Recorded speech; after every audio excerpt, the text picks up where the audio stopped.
These seasoned sports bike riders have just finished a training weekend. Only 10% of it was in handling skills. 90% was how to read the road in order to use those skills to better effect. I've been riding for a number of years already, but it just pointed out things that I was doing right and things I was doing wrong. I'd already been riding 6 years, and I suppose I was a little bit apprehensive about going on to further motorcycle training, possibly particularly with being a female. The major thing I got out of it was to be in the right place on the road at the right time.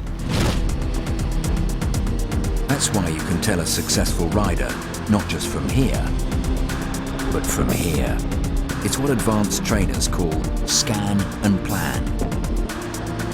Most people get fixated by what's directly in front of their noses. Scan as wide as you can. Taking in the mirror too. As well as your eyes, move your head. Watch.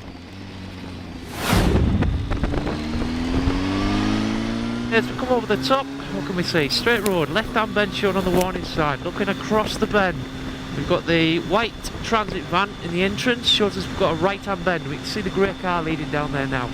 Surface looks fairly good as we come up to it. One white transit van may run wide, so we're going to sacrifice into a near side position as we come up to it. Looking across to the right-hand side again, you can see the back of the vehicle leading away, just gently dropping it in. Surface again looks okay as we come up here. Fairly positive camber. We're watching the area under the trees just for damp spots. Put a bit of power in as we exit now.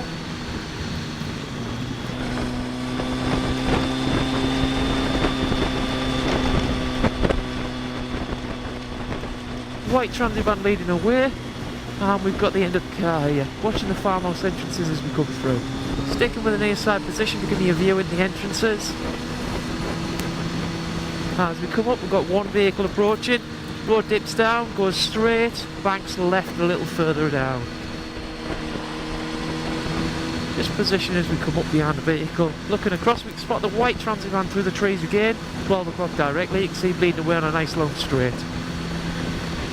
Yeah, I'm going to plan to take this car on the exit to the straight. So just giving the bike ready to go when I need to. I'm thinking about whether the vehicle has seen me at this point. Just taking a position. Hey, he's looking at me in the mirror, no need for a signal. We'll just power through gently. When overtaking, always ask yourself, do I need to do it? Can I do it safely? Can I do it legally? Nice straight section, we can see the house right hand side. The transit van up ahead is bearing left, that tells us it's the left hand bend. The surface is a little more grippy but can be broken up on this type of surface. Warning sign on the left gives us left bend, right hand bend. Taking a nice position near the white line as we come up to it to give us maximum view. One dog on the right hand side seems to be controlled. White transit van left and oncoming transit van. We can see a junction on the right hand side further down. It's actually on the left position. We're going to take this corner and tighten it up at the end so we can see into it. Again, just adjusting the gear to give me a little bit more engine braking if I need it in that position. Tightening the line up to give us a view around the next one. A few bumps as we come in there. Leading away with the transit van again. As we come up, taking the position again, nice and neat. Just tidying it up for the car. Okay, we can see a major road there by the look of it. We can see cars approaching from the left-hand side. Yellow vehicles still approaching. Each going to be around the area when we get there. So we know we may have to stop at the junction.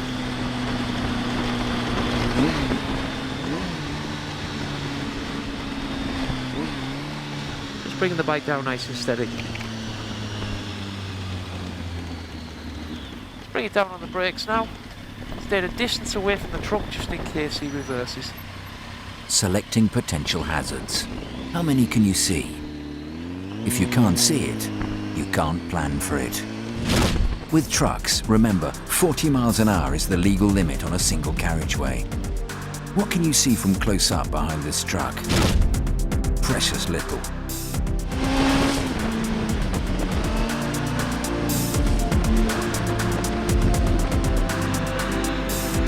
What do you get by backing off?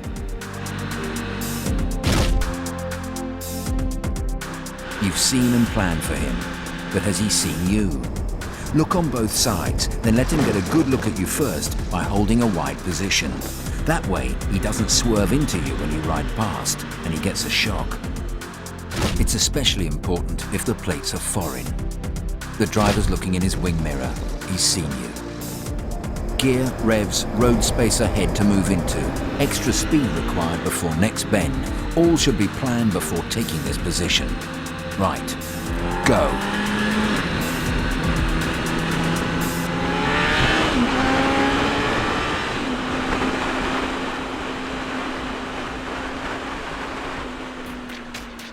The sequence is see it, plan it, position for it, do it.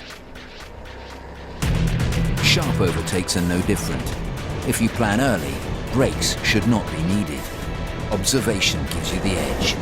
From up there, you can view the landscape. But you can see as much down here by picking up clues that the road gives you. Look as far as you can. You see the way those lampposts are going?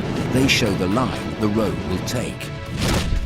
That set looks like they may be at an intersection or something to watch out for.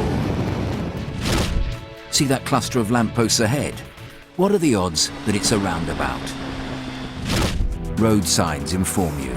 To judge by this set of signs, which is coming first? The hill or the bend? The reading order is top down. But of course you knew that, didn't you?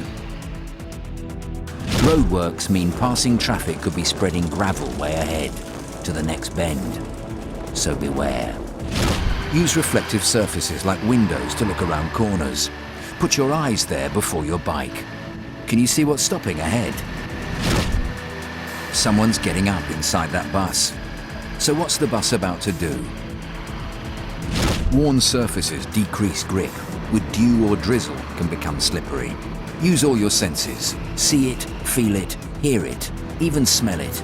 On a wet road, you can smell wet diesel. Ever noticed?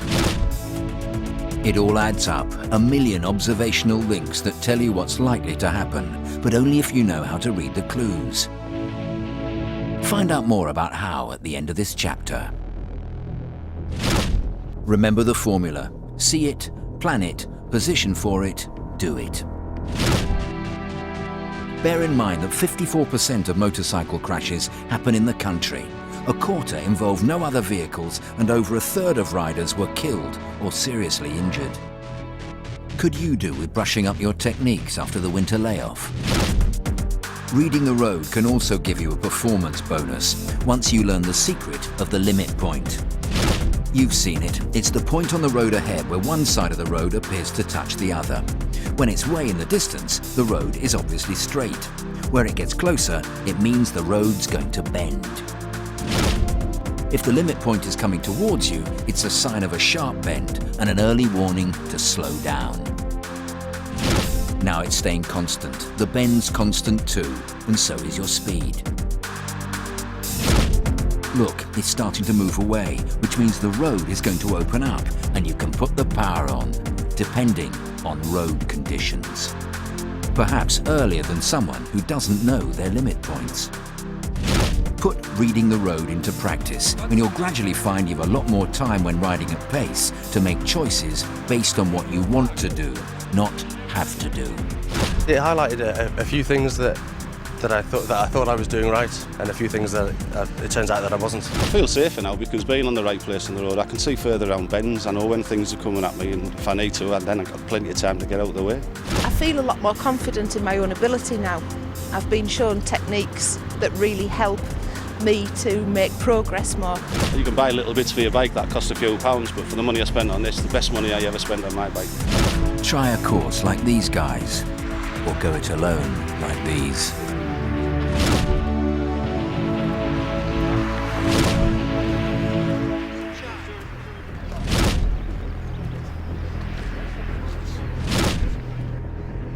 All good riders, but not quite good enough.